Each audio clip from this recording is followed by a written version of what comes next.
Hello everyone, I am Dr. Bindu, working at Neelkanth Hospital DLF Phase 3, Gurgaon.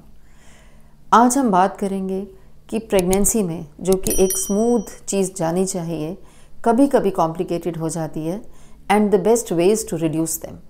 Being a mom is the best gift we can ever have, और हम चाहते हैं हर women की life में ये 9 महीने उसके बेस्ट मोमेंट्स होने चाहिए। Most women, they do not experience any problem, but sometimes some women may have some complications which can hamper their as well as their baby's life and health. Main complications जिसके बारे में मैं बात करना चाहूँगी, high blood pressure, diabetes, infections हो सकती हैं कभी कभी, थायराइड की प्रॉब्लम्स आ सकती हैं, kidney problems, heart problems, though they are not very common but sometimes अगर किसी वुमेन में already they have this problems, pregnancy होने पर ये कभी कभी एग्रेवेट होके खतरा कर सकती हैं। हमारे देश में anaemia is very common, which means जो उनकी खून की मात्रा है वो काफ़ी कम है, और स्पेशली रूरल एरियाज़ में ये बहुत देखा जाता है। कंडीशंस लाइक ऑलरेडी फाइब्रॉइड्स हैं अगर यूट्रस में, so they can also have some problem when she becomes pregnant. Mother और फादर का कभी कभी ब्लड ग्रुप नहीं मिलता, mother is Rh negative and the husband is Rh positive. This is called as rhesus incompatibility. This can also have a problem in pregnancy. Some factors जो इन complications को aggravate कर सकते हैं, means the risk factors are: number 1, if you are getting pregnant at an older age, means 35 साल या इससे ऊपर की एज में अगर आप पहली बार माँ बन रहे हैं तो भी हो सकती है प्रॉब्लम्स, या फिर becoming pregnant at a younger age, even less than 20।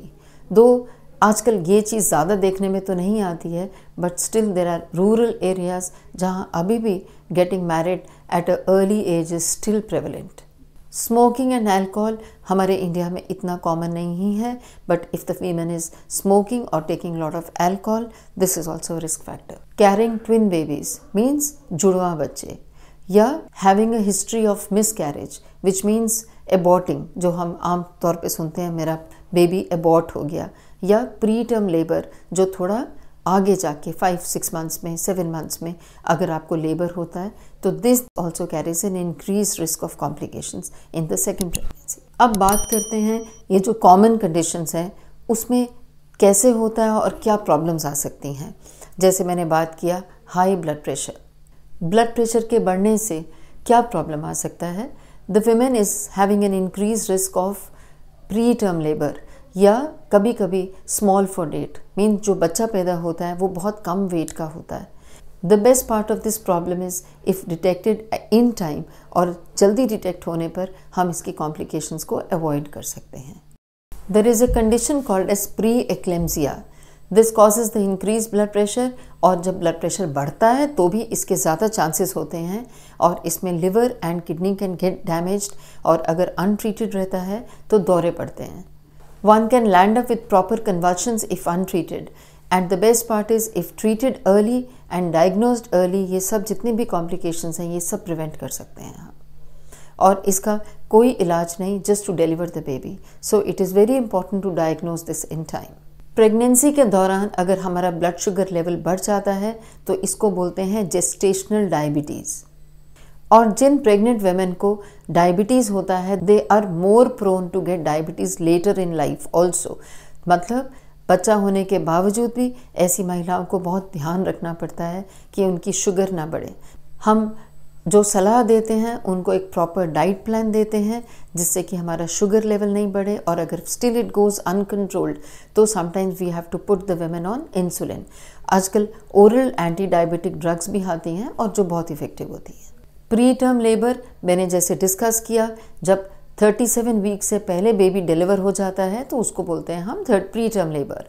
Now problem क्या होता है ऐसे केसेस में? जो बच्चे का lungs, the liver, the brain, the heart, ये सब पूरे तरह से डेवलप नहीं होता, उसकी survival capacity is not the same जो कि एक टर्म बच्चे की होती है, तो we don't want the baby to deliver before 37 weeks. Miscarriage is the loss of pregnancy before 20 weeks. Statistics tells us that around 20% of the pregnancies they end up in miscarriage. मैंने जैसे पहले discuss किया anaemia, this is when you have less than normal RBCs, which means red blood cells आपकी जो body में कम होते हैं, तब आप एनीमिक कहलाते हैं। प्रॉब्लम क्या होती है? Women feels very weak and tired, जो स्किन है वो बहुत येलोइश लगती है, और आप कहीं भी जाएंगे तो आपको ये अक्सर लोग कहते हैं कि आप बहुत पीली पीली लग रही हैं। This is absolutely not good for your babies health. आपके बेबी को ऑक्सीजन कम जाएगा और उसको भी डेवलपमेंट में प्रॉब्लम होगा इफ़ यू आर एनीमिक। और ये बच्चे पैदा होने के बाद में they are very prone to get diarrhoeas, they are very prone for pneumonias and many other problems in later life. So we don't want, हम चाहते हैं मदर अपने खान पान का इतना ध्यान रखे कि वो एनीमिक ना हो। Infections. Now what are the common infections? Urinary tract infections means infection in the urine. और अगर ये asymptomatic हो, जिसका मतलब अभी डायग्नोज नहीं होता है, and the women can land up in miscarriage. A group of infections called as TORCH. Every woman is tested for this infection. जब हम इन्वेस्टिगेशन करते हैं, torch is a routine part of the investigations, और इसमें भी problems आती हैं, जो वो मिसकैरेज भी हो सकता है और कभी कभी एनामिलस बेबीज हो जाते हैं। If the women gets rubella, तो जो हमारा बच्चा होता है वो कभी कभी ब्लाइंड और डेफ हो सकता है। Obviously we don't want such a child. कुछ viruses like hepatitis B virus and influenza virus can also have problems. और अच्छा बात क्या है, इनके सबके वैक्सीनेशंस आते हैं, and the women can get vaccinated for influenza virus. Hepatitis B is not given during the pregnancy, but उसके पहले में we can prevent these infections by taking vaccines. Another problem which can happen because of all these mothers problems are low birth weight babies. मैंने पहले भी जिक्र किया है, हम क्यों नहीं चाहते बच्चा टाइम से पहले और लो बर्थ वेट हो, बिकॉज ऐसे बच्चों में लर्निंग डिसेबिलिटीज़ होती हैं, उनकी जो स्कूल में परफॉर्मेंस होती है वो अच्छी नहीं होती। They are more prone for heart infections and lung infections, और इन बच्चों में पैदा होने के बाद में समटाइम्स द हॉस्पिटलाइजेशन का जो पीरियड होता है वो बढ़ जाता है। Normally after the term baby is born they are not in the nurseries, but such babies they may need थोड़ा दिन ज़्यादा स्टे इन द नर्सरी और even stay in the hospital. कुछ वार्निंग साइंस हैं जो कि हर महिला अगर केयरफुल रहती है तो उसको ये समझ आ सकता है कि my pregnancy is not going smooth. जैसे ब्लीडिंग होना विजाइना में, कभी भी अगर आपको प्रेगनेंसी में ब्लीडिंग होती है, this is not okay. Face या हैंड्स पे या ओवरऑल बॉडी पे स्वेलिंग होना is also not normal. Headaches, कभी कभी पेन होता है अपर पार्ट ऑफ एब्डोमेन, ऐसा भी है तो तुरंत अपने डॉक्टर से मिलिए। परसिस्टेंट वॉमिटिंग्स नॉर्मली 2.5 मंथ्स के बाद में कम होती है और कभी कभी बिल्कुल नहीं रहती, but if you are having persistent vomitings this is also not normal. Headaches and blurred vision, dizziness और धुंधला दिखना is a very warning sign for pre-eclampsia. So whenever you feel all these signs and symptoms, तो आप अपने doctor को timely consult कीजिए। So now more important is how to prevent these complications. जैसे बताया मैंने, वार्निंग साइंस पे ध्यान रखिए, और अगर आपको लगता है तो हम इसको कैसे रोक सकते हैं। Firstly, if you are very young, less than 20, आप खुद ही अभी इतने डेवलप नहीं हुए, तो you should not plan a baby. और if you are more than 35 years, तो you should plan the baby, you should not delay. आजकल हम करियर को देखते हैं, आजकल हम पहले और चीज़ों को देखते हैं कि अभी हमें प्रेगनेंसी नहीं करनी, but advice is that if you are more than 35 you should not delay the pregnancy, because risk of some conditions like Down's baby, birth defects are more common if you plan the baby at a later stage of life. Start your pregnancy at a healthy weight. Being underweight and being overweight both are bad. ये जो complications है pre-eclampsia and diabetes, they are more common if you are overweight, and being underweight is not good for the baby's nutrition. So start your pregnancy at a healthy weight. During pregnancy also watch a weighing scale. ये जो बात कही जाती है you should eat for 2 since you are pregnant, it's a myth. You should not put on more weight. You should always consult your doctor. सो आप जब antenatal visit में आते हैं, हम और हमेशा आपका वेट चेक करते हैं that you are not putting more weight. So again you should not put on more weight, you should plan your weight also, increase in the weight also should be optimal. Pregnancy से पहले के examinations, अगर आपको कोई already disease है, जैसे मैंने पहले भी बताया फाइब्रॉइड्स हैं, या और you have a heart problem और you already have an existing disease, your doctor will adjust the doses before you get pregnant. So this is called as prenatal examination, also will help you in preventing these complications. Regular antenatal examinations is very important. If you already have a history of miscarriage या already आपने एक time के पहले you have given a birth to a baby, then regular antenatal examinations are very important.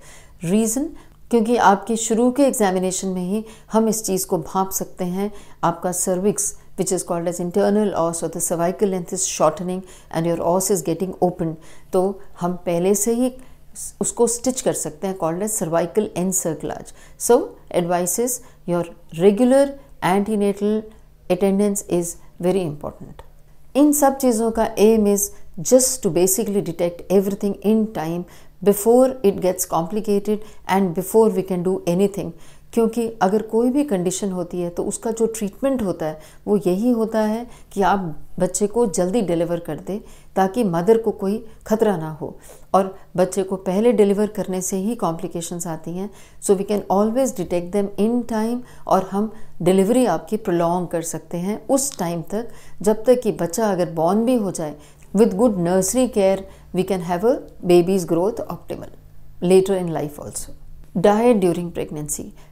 एक pregnant women को 300 calories extra चाहिए, और एक विटामिन होता है फॉलिक एसिड. ये हमारे ब्रेन और स्पाइनल कॉर्ड के लिए बहुत ज़रूरी है और हमारी डाइट इसमें डेफिशिएंट होती है.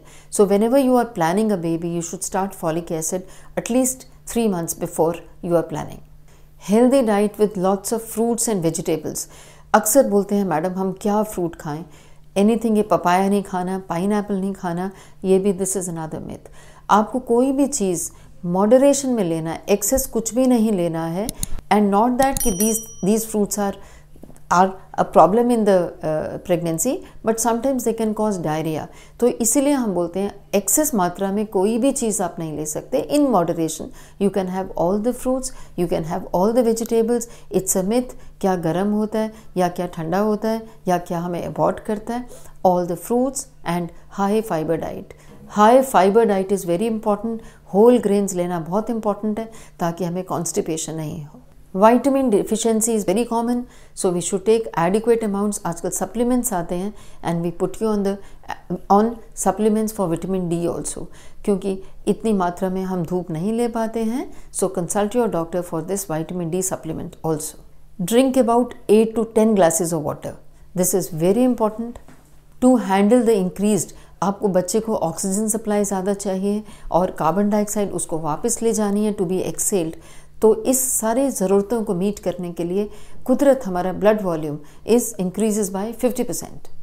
इस इंक्रीज को हैंडल करने के लिए we should drink lot of water. This also helps in preventing the constipation, piles, urinary tract infections, और थकान भी कम होती है क्योंकि वाटर की एनर्जी है, वो खुद ही वाटर की एनर्जी इतनी ज़्यादा है कि आपको इंक्रीज वाटर लेने से आपको थकान भी कम होती है. अगर आपको ये टेस्ट पानी का अच्छा नहीं लगता, आप थोड़ा सा उसमें नींबू डाल सकते हैं, और you can add a flavour to it. You can have a bit of fruit juice in that water but not lot of. आप थोड़ा सा स्क्वीज कर लीजिए नींबू, या थोड़ा सा फ्रूट जूस डाल सकते हैं to for the taste to be good.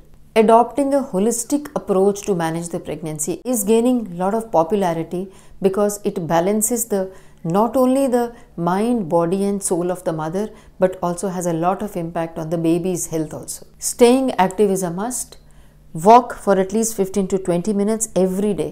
एक moderate pace में, slow भी ज़रूरत नहीं है और बहुत fast भी नहीं होना चाहिए. Moderate pace, but in cool shaded areas, ताकि आपको ओवर हीटिंग ना हो. Yoga, exercises, even swimming is also a very good exercise. But all these should be under the guidance of an expert. Meditation ये help करता है एक अच्छी नींद आने में, relief from anxiety and stress, और एक बहुत कॉमन कंडीशन देखी जाती है post delivery depression. If you are having meditation throughout your pregnancy, the chances of postpartum means delivery के बाद depressions are much less. So my advice is pamper yourself from prenatal massages to aromatherapy, reflexology, but again by a certified therapist. The beauty of holistic approach is that it not only treats the physical body, but it also heals the mind and the soul. So creating a balance for optimal health, and only a healthy body can support a healthy pregnancy. Thank you.